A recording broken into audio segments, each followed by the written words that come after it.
In this Muddy River gem, we're in Perry, Missouri, in the park where on the 4th of July you'll find the Perry Carousel. Well, the Perry Carousel wasn't always here for all those years. It had moved around and they located it and brought it back. And in this story you'll find out how they preserve it, and you'll learn about the building they built to keep it in.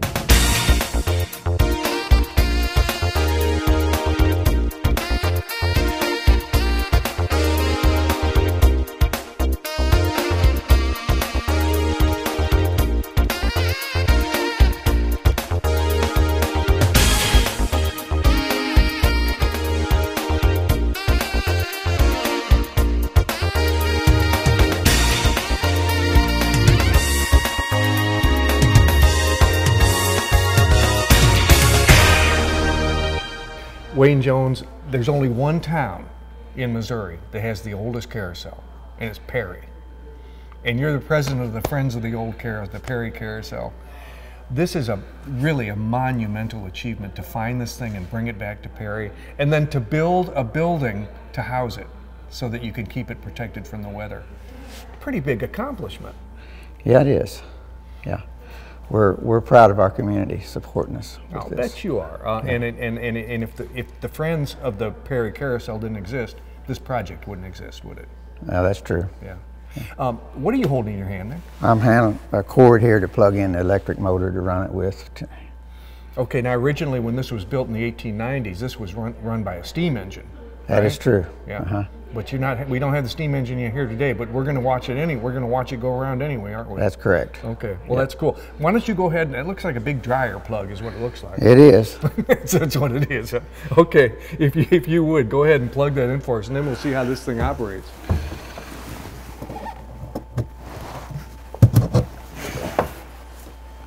Okay, I'll follow you.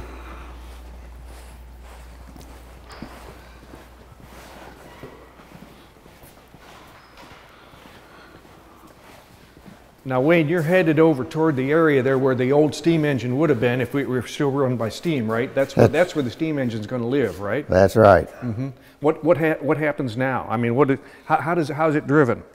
There's an endless cable that drives off the pulley on the motor, goes all the way around underneath the carousel on a wooden pulley. Mm-hmm.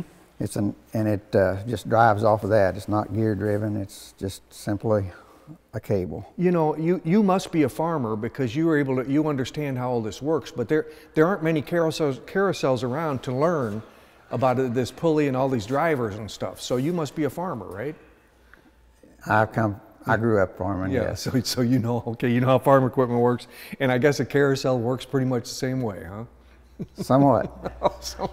Okay, show us how to get this thing started because I want to see it run.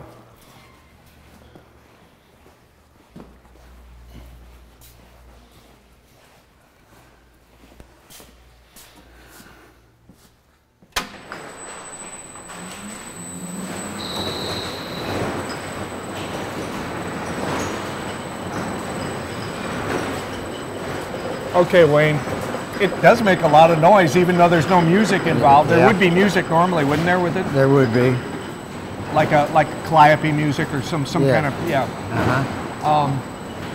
fascinating. These old horses and these booths that people sit on, these are all original, aren't they? Yes, they are. From 1896, and I mentioned that it's the oldest carousel in Missouri. It sure looks it, and it looks like it's in good shape. Yeah, reasonably good shape. We've got updates we want to do to it and restoration we'd like to do as time allows. And the whole point of this is to make this available to the people of Perry for special occasions, right? Yeah. What's the next special occasion? December the 10th, there'll be a Christmas parade in town, and we plan to have it open for that. That is so neat. And so, like, kids, of course, it's safe enough for kids to climb on, and it doesn't go fast enough so they're going to spill off, right? Right. So, really nice. When you have these special events, do the kids get to ride for free, or do you raise money for the project? We're strictly on donation basis. Is that right? The kids ride for free. Kids ride for free? What about adults? If I'm an old kid, can I ride for free? You can ride for free. That is so neat. And you can see that Shelby's up there. She's walking along with it. Well, listen, we're going to spend the rest of this this period of time. We're going to keep this running so we can see how it goes. But I mean, your group went to a lot of, well, for over decades of time, had this, lost control of it, it fell into other hands. You relocated it again, and you took it apart and brought it back to Perry so you could do this. That's quite a story. Yeah. Yeah. Shelby, you're like third generation. Yeah. Because your dad's dad was one of the original investors and owners of this carousel when it was in this county, right? Okay. And it's had a very interesting history because not only was it here at one time, but it's been almost everywhere, and it's been in every kind of condition, hasn't it? Yeah, every condition. Well, how did it find its way here the first time? It was in several different small counties before here, where it ran at small community gatherings, like 4th of July celebrations, graduations, things like that.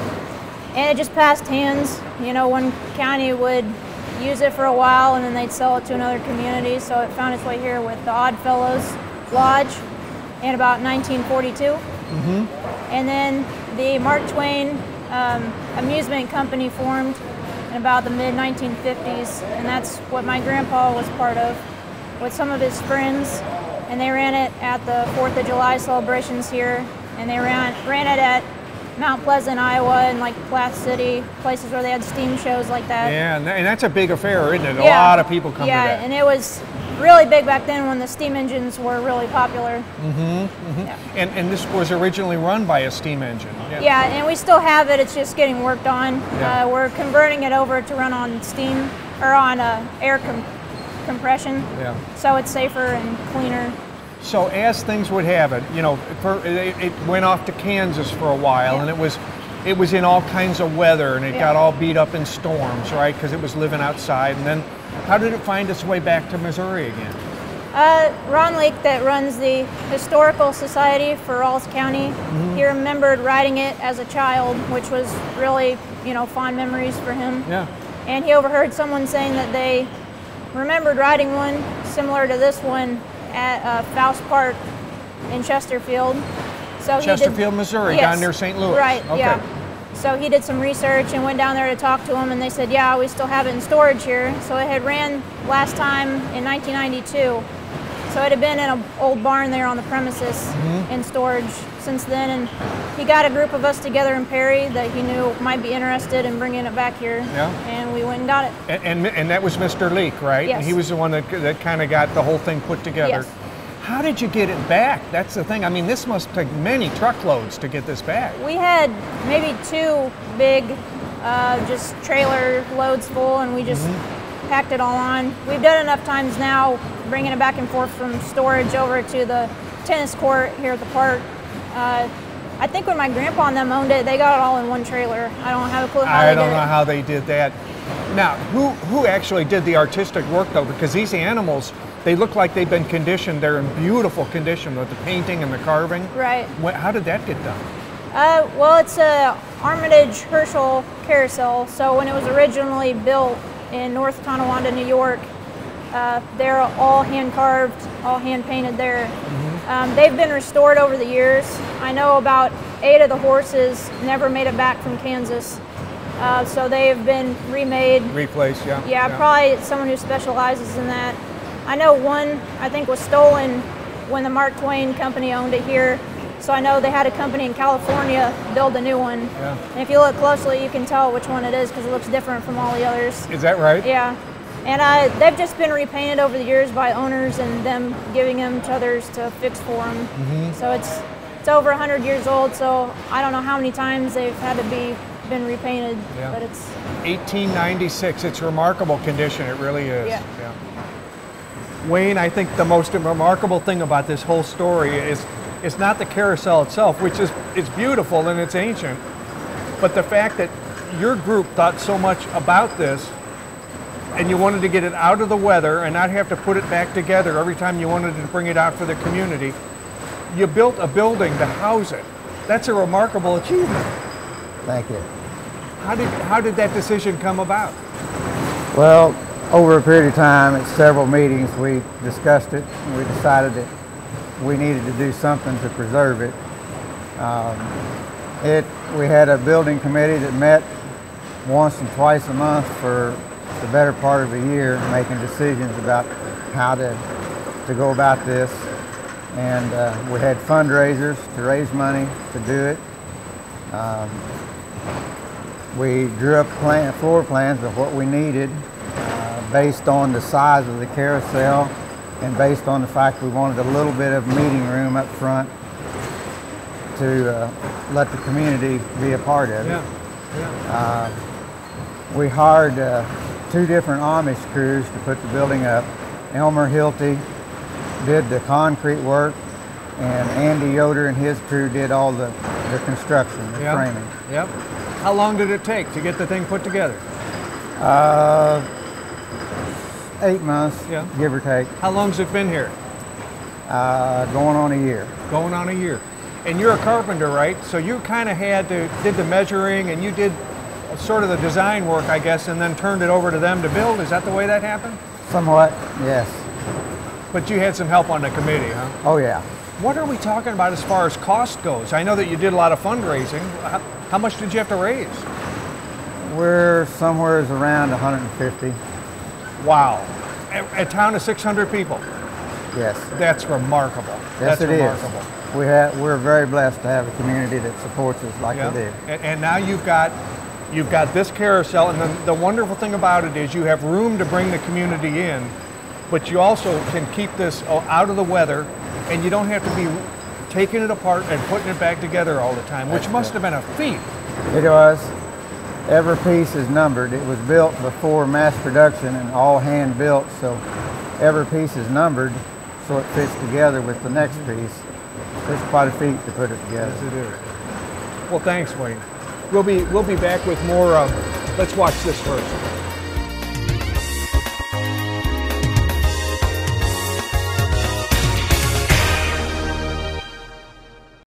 Dazzle your friends and family this holiday season and do it right with beautiful furniture and stunning accessories from Harvey's Furniture. And happy holidays from all of us at Harvey's Furniture. Harvey's Furniture, our home, your home.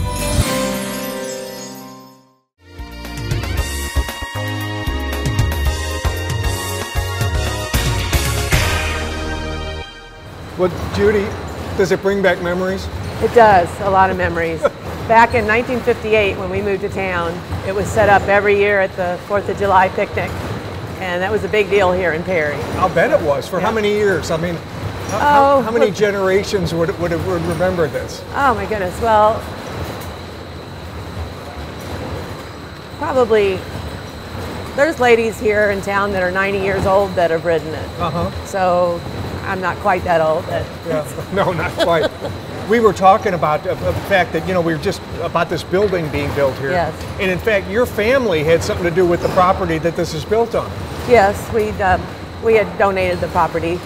So we had purchased the house next door, and this was the property that went with it. And we decided that since they needed property to build this building, we just subdivide the property and donate it to the Friends of Perry Carousel. That's My really husband nice. he's very involved in the Friends of the Perry Carousel. The whole project is, I was just talking to Wayne, a town of 600 people deciding to do this. That's taken off a huge chunk, a big job, and to come up with that kind of money, it's just remarkable. The community here is very giving, and they support a lot of things that go on here in the community, and it's just a really nice place to live. So. As having been a child that remembers riding this carousel, when you see other kids, little kids come in here and do this, how does that make you feel? Oh, it's so fulfilling. My grandkids they live in Arizona, and we brought them over here to ride it, and they just were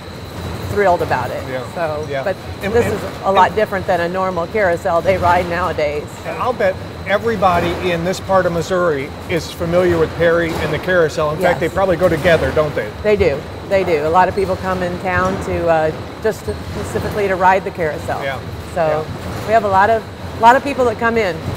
So. The whole point in the beginning was to get this ready for the 4th of July. Yes. But it's going to be used a lot more than that. Oh yeah, we've ran it several times this year already. So, and everybody just loves it. And with the holidays now? Yes, we'll have there's a big Perry Christmas on December 10th. So I'm sure we'll be having it open, and a lot of little kids come and ride it, and older adults too. Yeah. So. Well, it's fun, and the horses, you know, these antique horses are just beautiful. Well, we had Wayne's wife is a entertainment, or she kind of takes care of Monroe, the nursing home there in Paris, and they brought over like 2 or 3 van loads of older people that just had a great time that day. Yeah. So, super. Yeah. Well, thanks for the visit. It wasn't too much trouble to get up on that horse again, was Not too much, no. Getting down might be an issue. Thanks, Jude. Thank you. Well, Brian, your dad was one of the original investors that actually bought the carousel. Yes, he was. And made it available to the communities around here. Yes. How'd that happen? Well, him and the rest of the investors saw a need for it, and the Oddfellows were deciding, you know, they were getting to the age they wanted to get rid of it. So that's when, you know, the 5 investors decided it needed to stay here in Perry, and so they bought it. Mm-hmm. And it was at the 4th of July here in Perry. It was at Florida. They went to McLouth, Kansas with it, Platte City, Missouri. It went to Mount Pleasant and stayed for a week. And I think until 1966, it was just part of the community. Yeah. And little did your dad know that July 4th, having the carousel there, he would start kind of a tradition. Because you all brought that back in modern times, did you? Yes, we did.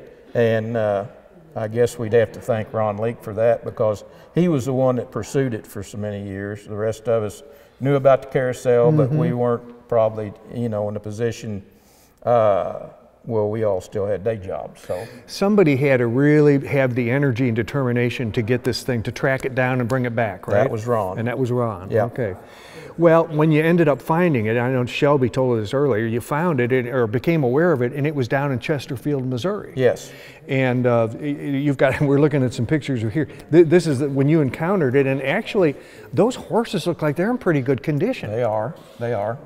And where are you? Where are you now? What sort of a building are you in? Well, we're at Forest Park, and it was in.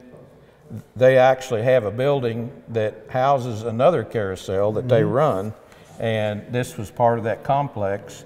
And they had 2 or 3 of these horses, and out that they displayed. And whenever people that were interested in it got married and things like this, they would come and get their pictures taken with them. I'll be darned. Okay. Now, you had to go get it, and you had a crew of local guys here that volunteered, I guess, to all go down there.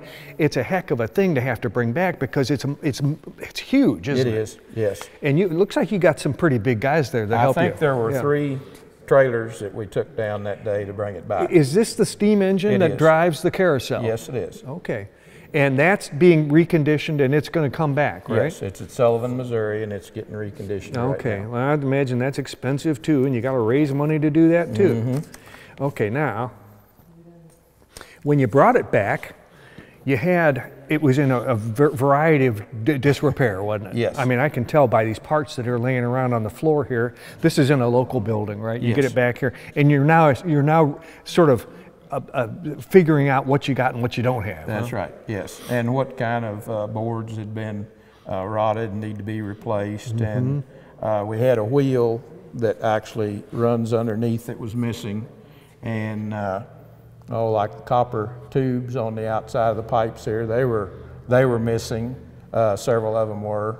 The building was locked, but not that well down there, so there was a lot of things that had been missing, and people would get in and they would just for no reason at all take stuff. Yeah. Because what use would they have of it? I mean, it was just to be vandals, I guess. But and so from the point you got it back to the point you actually got it in working condition again, that must have been years. No, it took us about 2 weeks. No kidding. Yeah, we were kind of on a deadline. We needed to get everything up and get it running so we could bring it in here and actually run it that year. So. Yeah. And that was for the 4th of July, huh? And did you make your deadline? We did. Well, and it takes about 2 days to actually put it up. I'll bet. And about a day and a half to take it down. And that's part of the reason for this real nice building, was that we're getting to the age we didn't want to do that anymore. Yep.